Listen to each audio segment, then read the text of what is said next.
people who have just joined us. For all of them, Happy Republic Day. Since morning, we are watching different films, documentaries, and to be honest, it's a beautiful journey. On Republic Day, we are witnessing different parts of India, different culture, different stories, and now we have another one. And this is a film named Nails, as you know. This was selected in Red Sea International Film Festival in 2024, and since then it has traveled in multiple film festivals of our country and outside. So I have not watched the film, but as far as I know, it's a psychological horror, psychological thriller, you can say. So yesterday we have, I don't know how many of you were there. There was a beautiful psychological thriller, a dark film, Bad Eggs, and it was actually quite gripping. Someone is nodding their head, so yeah. So today we are expecting a similar kind of experience. Of course, I'm not comparing. And we have the team, we have the director of this film with us today, and also the other members. So I will request Triparna Banerjee to join me here, and we would like to introduce her. We will see the film, and after that, definitely we will have a Q&A. So yeah, I know people are still coming in, and we need some time to settle down. So meanwhile, Triparna, thank you so much for coming here, and welcome to HLF. Your film will be different from other films. Today we are seeing since morning. We have seen Kashmir, we have seen Oraon culture. There were some political statement, obviously. So how will you describe your film? Just, I want maybe one-liner or two-liner, and also if you please tell us about your journey. Thank you, Partho, first of all, and Hyderabad Lit Fest, and thank you actually for, curating my film for the festival, and everybody from HLF team here. Malini, I don't know if they are here, Kinnara, everybody. Malini is not here. Yeah, Kinnara thank you is so here. much, HLF team. This is going to be the first screening in Hyderabad. As Partho just mentioned, the film premiered at the Red Sea International Film Festival in December 2024. And I live in Hyderabad, and this is the first screening in Hyderabad. And my entire post-production crew is also from Hyderabad, and some of them are here today, so it will be really a special screening for all of us. And about the film, yes, I'll not speak much about the film because, as he mentioned, it's a psychological thriller horror, so let the film speak for itself, and then we'll talk during the Q&A. The only request is to all the audience for this film, pay attention. It's just a 15-minute film, without the credits, less than 15 minutes. But every frame, every shot, the film mainly moves through silences, but there is a lot. And I really want the Q&A to be very engaging and fun, and I'm looking forward to that. So please watch it and discard your second screens while you are watching the film. Because that is important. That is very important, especially for a film like this. Yeah. Because it is less spoken, but it's very visual. And as you just mentioned, that today we have seen many films and this will be different, which is true. But I think every story or every film, there is something socio-political in that. There is some statement in that. And very subtly, the film does reflect on women's safety, and we will talk more about it later. Thank you so much. Yeah, absolutely. Thank you. And I can vouch for that because I personally has worked with Triparna in 2 projects, and I know her style, how she actually depicts the stories, how she makes a film. So, and it's a psychological thriller. So if you miss one part, 1 minute also, that can make a trouble for you, for all of us. Okay. So with that, we will just start the screening, and then we will have the Q&A. Thank you so much.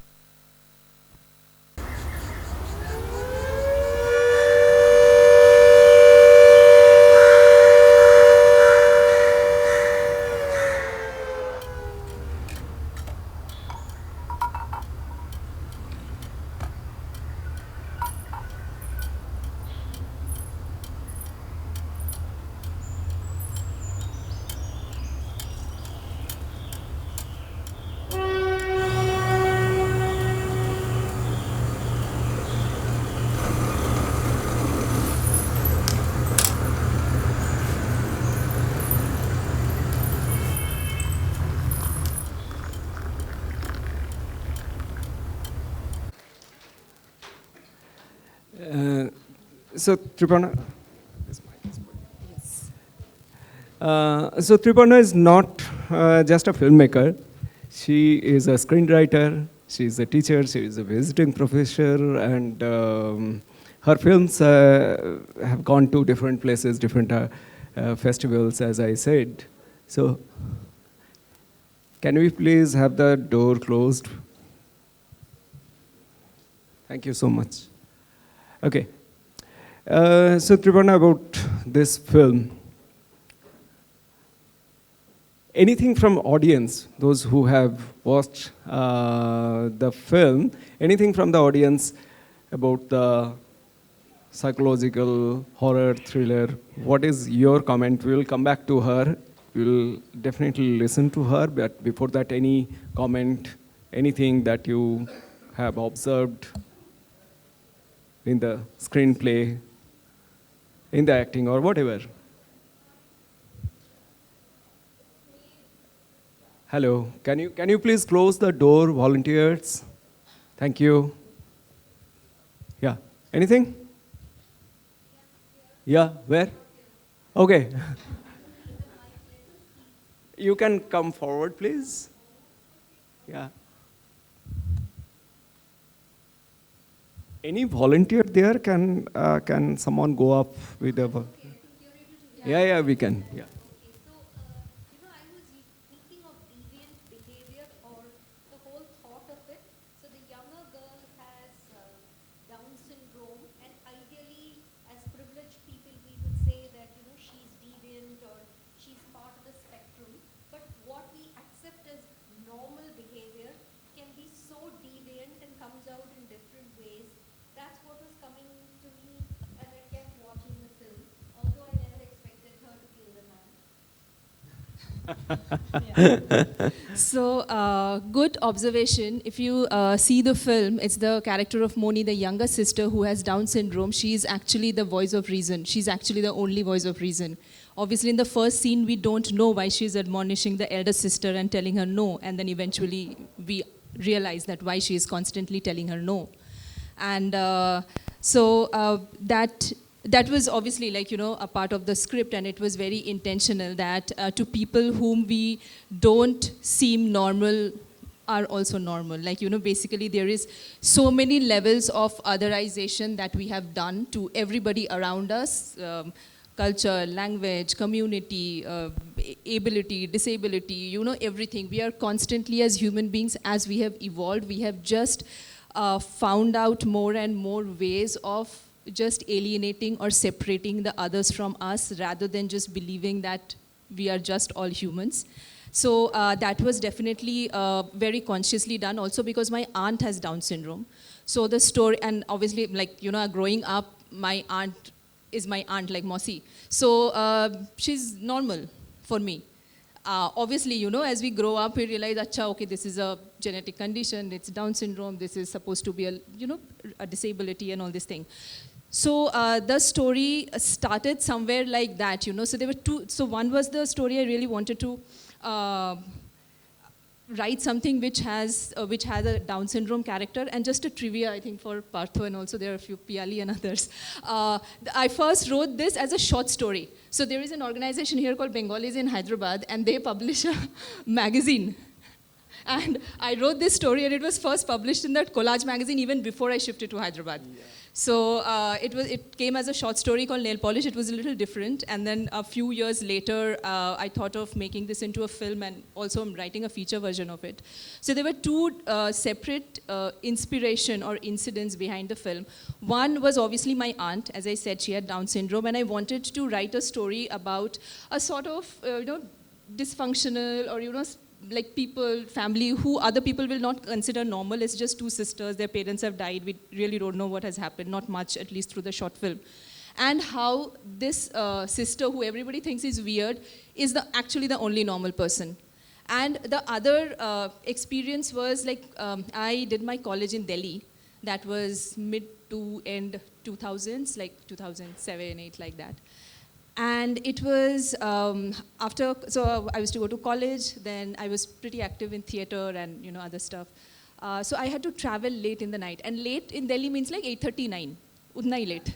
So 8:39, maybe like just from the bus stop to my PG where I was staying, it was probably a 200-meter walk, not even more than that.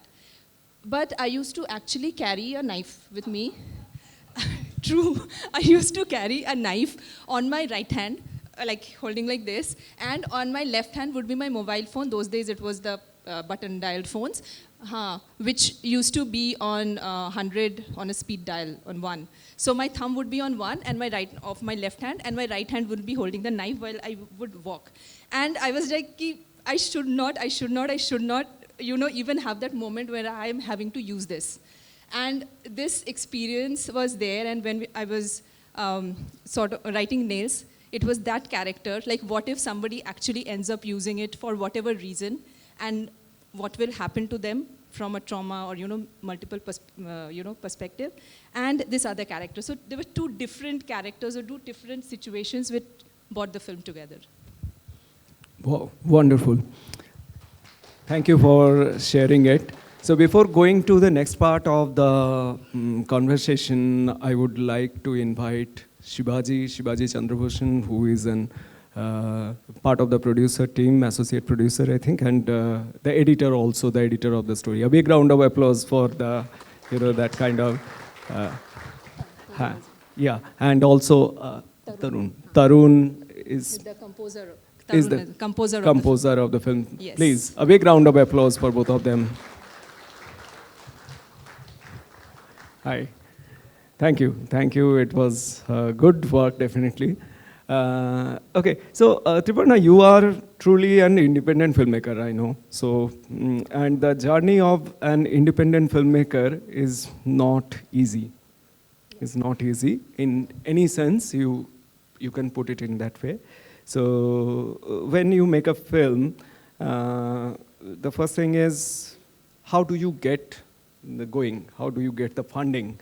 I mean, everyone has to think about it. I think there are some students of filmmaking and some filmmakers also. I'm hearing this question in different sessions. So to an independent filmmaker, I want to ask this, and if you can share your journey, how actually you take this. It's a challenge, and how you face it.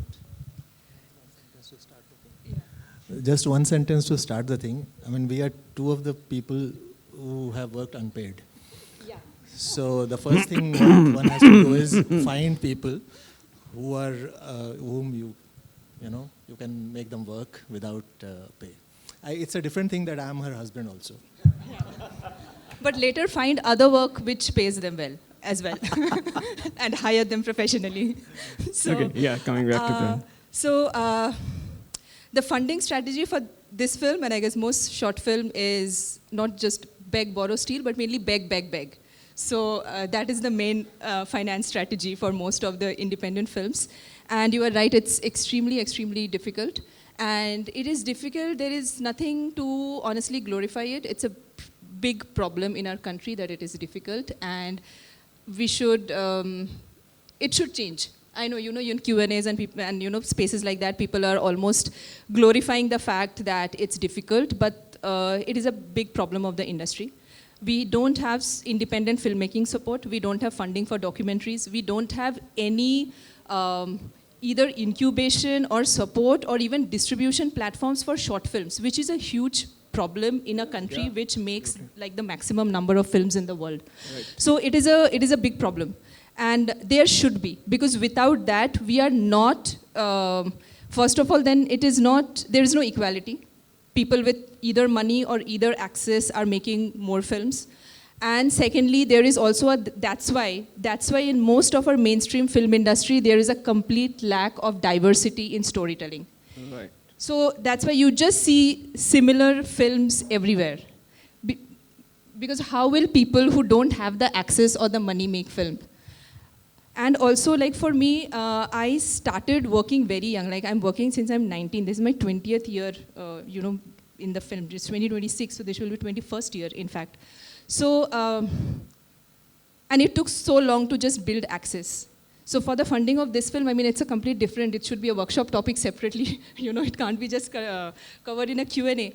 But it happened because of certain access and my previous work experience and the people I know, or also for crew to trust you, like for a sound, also not just them, even sound designer and colorist who are not here today. The entire post-production of the film happened in zero money, and the post-production of the film is the most expensive part of a film.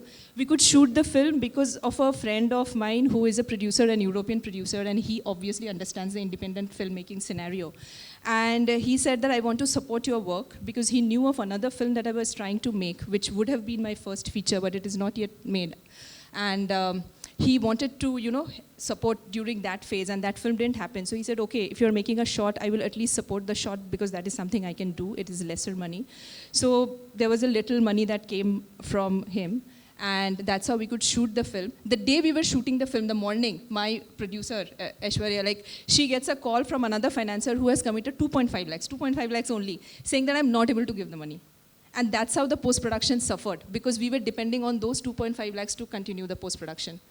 So a little bit of it is access, a little bit of it is, just knowing some people who will help you.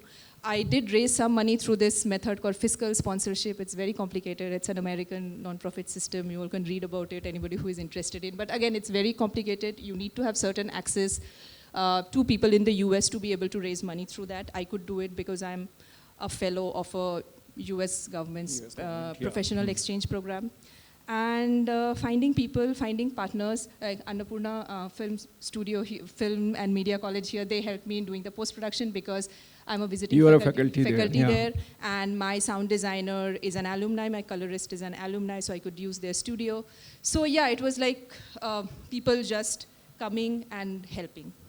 So yeah, this is always, there is always a stereotype, and these days I can see even in platform like Netflix and Amazon, this syndicate you can figure out. You can see a lot of, I should not use that because because I'm an actor and tomorrow I can get a role from them. So I'm probably ruining my future on camera, but I don't mind because that is not what I aim to.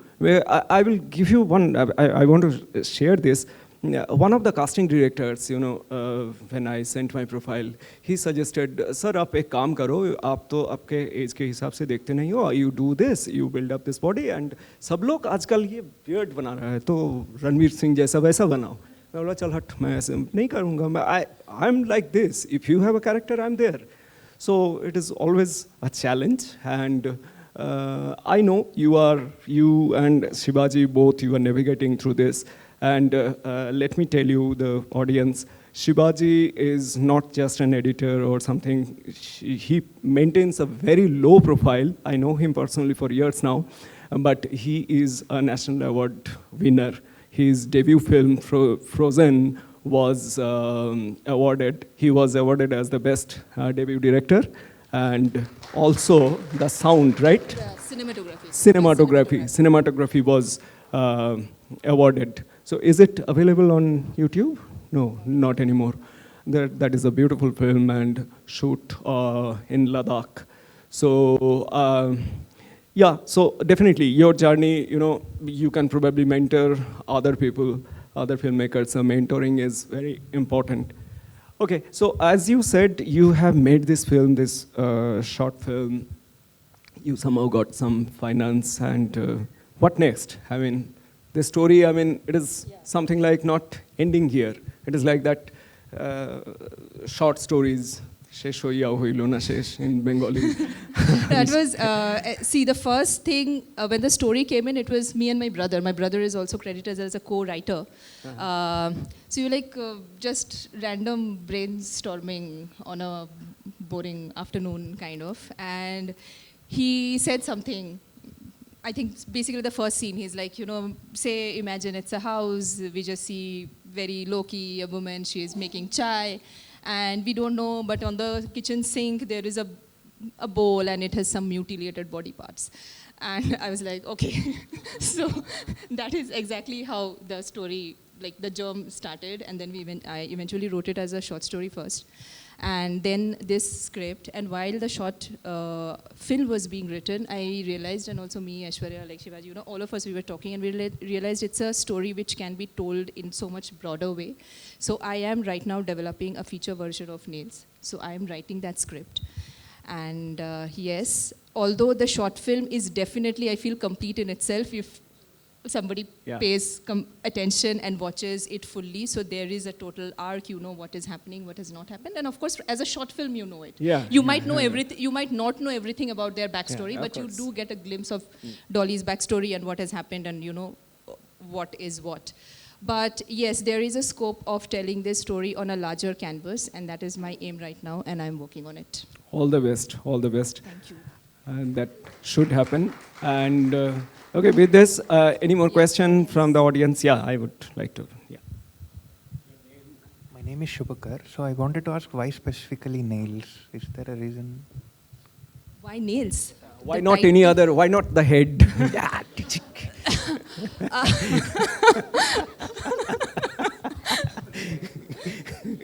Why nails? Why she is taking nails? Yeah. No, No, is title it title, or you are saying the body part, why she was taking out? Right. When right, she was right. abused, if you see the flashback scene, when she was abused, her abuser, whatever it is, we don't know fully in the short film, Right. but her abuser ripped off her nails. And then when that trauma stayed with her, and then obviously you are seeing that she's killing any man she feels threatened by. So that is her. So she also takes the nails. So, yeah. Yeah. You always knew that you would nail it, I think that way.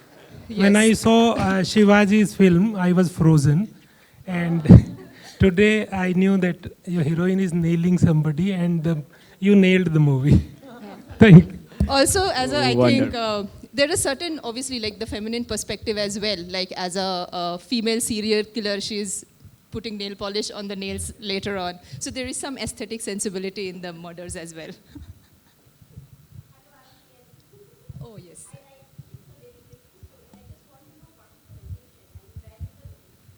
Good question. Thank you for that. So the film, obviously the story, I grew up in Jharkhand. I'm from Jharkhand. And almost all my stories are set up there. So originally the story is set up in an industrial town somewhere in Bengal-Jharkhand border. And obviously we didn't have the money to go and shoot there. So we shot in Pune. And because my producing partner, Aishwarya, she lives in Pune. Pune has proximity to Bombay. So you spend less on people's travel from city to city. There is no air travel involved. And yeah, because of FTII, there was an access to students, pass-outs, inventory. Like my production designer is a FTII, like he just passed out that year, so we got the full props inventory from FTII. So yeah, it was a convenient choice. Also because we found the house and the location. That was an important thing that... And actors also, obviously, like, Anjali lives in Bombay, so she could come. All the other actors we found in Pune. Riza, of course, lives in Bangalore because that was a very specific casting. Like, she should have Down syndrome, and we were like, okay, we will have that much budget, kuch bhi karke, no matter where this person is coming from, whoever we cast, she has to come in. So obviously Riza came from Bangalore. But yeah, I think the most important factor of locking any location was finding the house. And we found the house, so we locked it there. And it's outskirts of Pune, so it kind of has that small town feel. So yeah, it worked. Yeah, that's good. So, any question? Anyone? No. Can you tell something about Muni? Casting. Yeah, casting. So How was it to direct her and direct how her was and it? cast. I was just going to ask. Yeah, that's a good question. Yeah, thank you. So the casting was actually Google search. So I put actress, Down syndrome, India. Nothing came up. Few male actors came up. But then I found one of her dance reels on YouTube. She was dancing on What Jhumka. And I was like, okay, if she can dance in front of camera, she might be able to act as well. But then I searched her name because I found her name. Then I searched her name and I realized that she has already done an ad with Tanishq. Okay. So then I got to know she has done something in front of camera as well. And her name also showed her mother's name, and her mother runs an NGO in Bangalore. So I went to the NGO website, I called up the landline number of that NGO, and luckily it was her mom who picked up the call.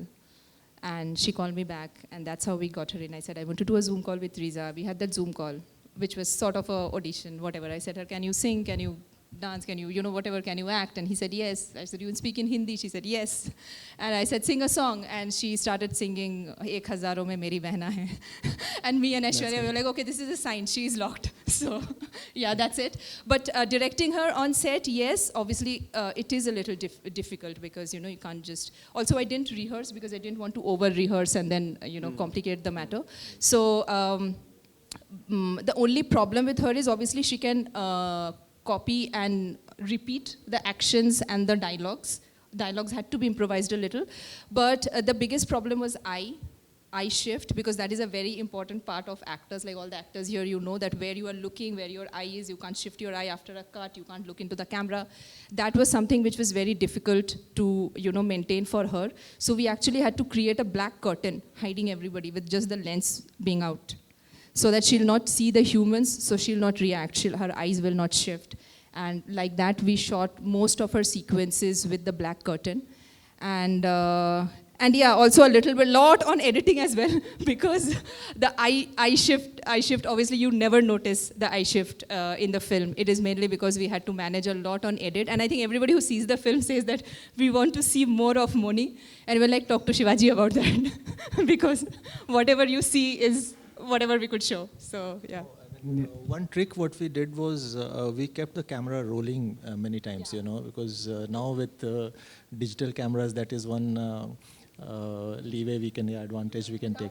So without her knowing, there was no action call, nothing, and we kept the camera rolling. So that helped me a lot during editing also. That has given a lot of, natural exactly, expressions. Yeah. Where she's playing with the doll, there was no action call or anything like that. We just, we just signaled to the camera when ki roll karo, So that was the thing. That's good. That's good. Okay. Anything? Oh, yeah, sure. Doing a festival circuit as well? Yes, yeah. And how hard is it to get a short film into the festival circuit?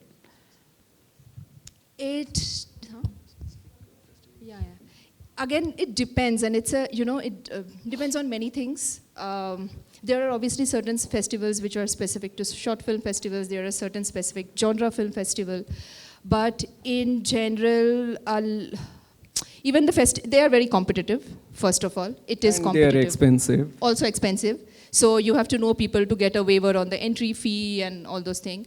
Our premiere happened at Red Sea, which is a very big festival, but Red Sea doesn't have entry fee. Good.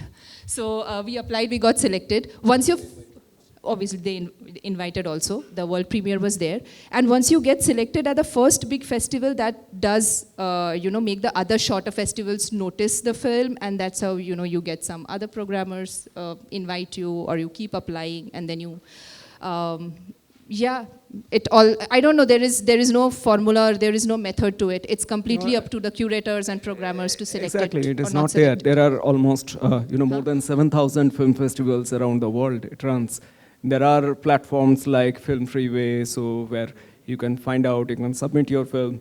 But most of the international film festivals, they will charge you in dollars, which even for the feature film, it's not very easy. For independent filmmakers, Triparna was telling the post-production is the most expensive part, but for a successful film, I'm sure that they spend more money on the after that, going to festivals or maybe the release.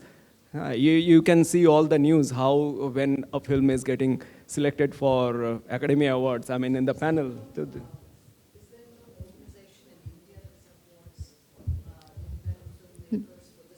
No, no, no. No, hardly. Nothing. That's really sad, but no, nothing. Yeah. Okay. With that, Yeah. one. About anything you About, yeah, sure. Come this side, please. Shift. Hi, good afternoon. Yeah. So about the sound of the film, first of all, I didn't get a chance to thank you formally, both you, sir. Thank you so much for this idea, because if you really notice, a lot of soundscape about the movie is it's a combination of sound effects and music. You can hardly separate both these elements and look at it like a separate thing. I think that's the beauty of any filmmaker trying to put 15 minutes into a single straightforward idea rather than multiple chunks of music. So it's been very nice crafting something like that, thanks to also the sound designer Uday. He's not here for this session here, but he has also played a very good part about bringing up effects like that. Ultimately, this is an audio-visual media. Correct. So audio, without audio, if we don't have good sound, definitely that does not work. Obviously, there are silent films. There are other things. But yes, even I believe a silent film has something. A silence also has a sound. So Absolutely, absolutely. Yeah. If you notice too, I was very happy for the part that we as technicians, we look forward for something like that, because if you see, everything is curated in a very sound perspective too. Right. If you mute the visual, it says a story. With the sound, it says a story. So yeah, glad that happened. yeah, of course. Okay. I think with that we will we will close the session. We have the next. Yeah, I know. Thank you so much for being with us, and it was lovely to have you here. A big round of applause. Thank you, Tarun. Thank you, Shivaji. Thank you.